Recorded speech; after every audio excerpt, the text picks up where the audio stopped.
جائے تو اللہ تعالیٰ نے دو شیروں کو ایمان کی دولت سے نوازا. ایک تو حضرت حمزہ کو ایمان دے دیا اور ایک دوسرے حضرت عمر بن خطاب کو ایمان دے دیا. ہوا یوں کہ ایک مرتبہ حضور صبح پہاڑی کے پاس سے جا رہے تھے. ابو جہل سامنے سے آیا اور آ کر حضور کو باتیں کرنے لگا, مذاق کرنے لگا, گالیاں دینے لگا حضور کو. حضور کو گالیاں دے رہا تھا اور حضور اس کی طرف اتفاق نہیں کر رہے تھے, اس کی طرف دیکھ نہیں رہے تھے. سب سے بہترین جواب اپنے دشمن کے لیے خاموشی ہے میرے بھائی.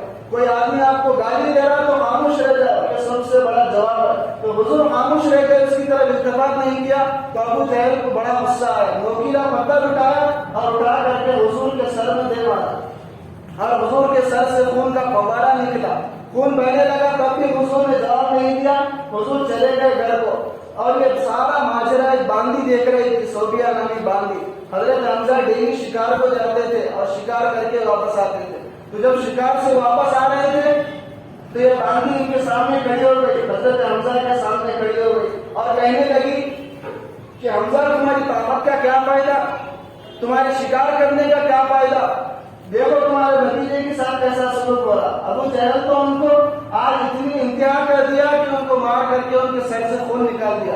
حضرت حمزہ جوش میں آ گئے, جلال کے آدمی تھے, غصے میں آ گئے اور گھر نہیں گئے, سیدھا ابو جہل کو تلاش کر کے اس کے پاس گئے اور اس کے پاس کمان تھی. کمان کو اٹھا کر کے ابو جہل کے سر میں مارا اور اتنی زور سے مارا کہ ابو جہل کا سر پھٹ گیا.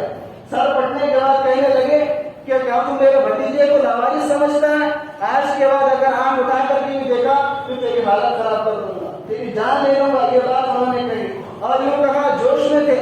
کہنے لگے کہ کیا تم میرے بھتیجے کے دین سے بیزار ہے, چل میں میرے بھتیجے کے دین کو مانتا ہوں, تیرے پاس جتنی ہمت ہے تو جو کر سکتا ہے کر لے, آجا میرے مقابلہ کر لے, میدان میں اتر جا اور مجھے روک کر کے بتا دے. اور جوش میں یہ بات کہہ دیا. ابو جہل کے ساتھ میں جو لوگ تھے وہ حضرت حمزہ کے اوپر مارنے کے لیے آ رہے تھے. تو ابو جہل خود روکا ان کو کہ حمزہ غصے میں گئے, اگر آج حمزہ کو چھیڑیں گے تو ہم میں سے کوئی ایک آدمی بھی زندہ نہیں بچے گا. ابو جہل خود اپنے ساتھیوں کو روک دیا اور حضور کے گھر پہ گیا. حضور مایوس بیٹھے ہوئے تھے اور جا کر کہنے لگے حضرت حمزہ جا کر کہنے لگے کہ بھتیجے تم خوش ہو جاؤ, میں تمہارا بدلہ لے کر کے آیا ہوں.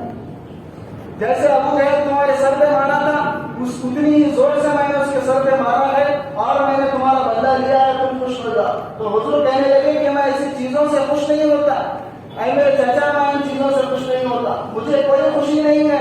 تو حضرت حمزہ کہنے لگے کہ اے میرے بھتیجے تم کس بات سے خوش ہوگے, تمہیں کس چیز سے خوشی ہوگی. تو حضور نے کہا کہ مجھے تو اس وقت خوشی ہوگی جب آپ ایمان میں داخل ہو جاؤ, میرے لائے ہوئے دین کو آپ مان لو, تب مجھے خوشی ہوگی. تو حضرت حمزہ کہنے لگے کہ جب تمہاری خوشی اس بات میں ہے تو مجھے کلمہ پڑھاؤ اور ایمان میں داخل کر لو. حضرت حمزہ کلمہ پڑھ کے ایمان میں داخل ہو گئے اور اس کے بعد حضور دعا کرنے لگے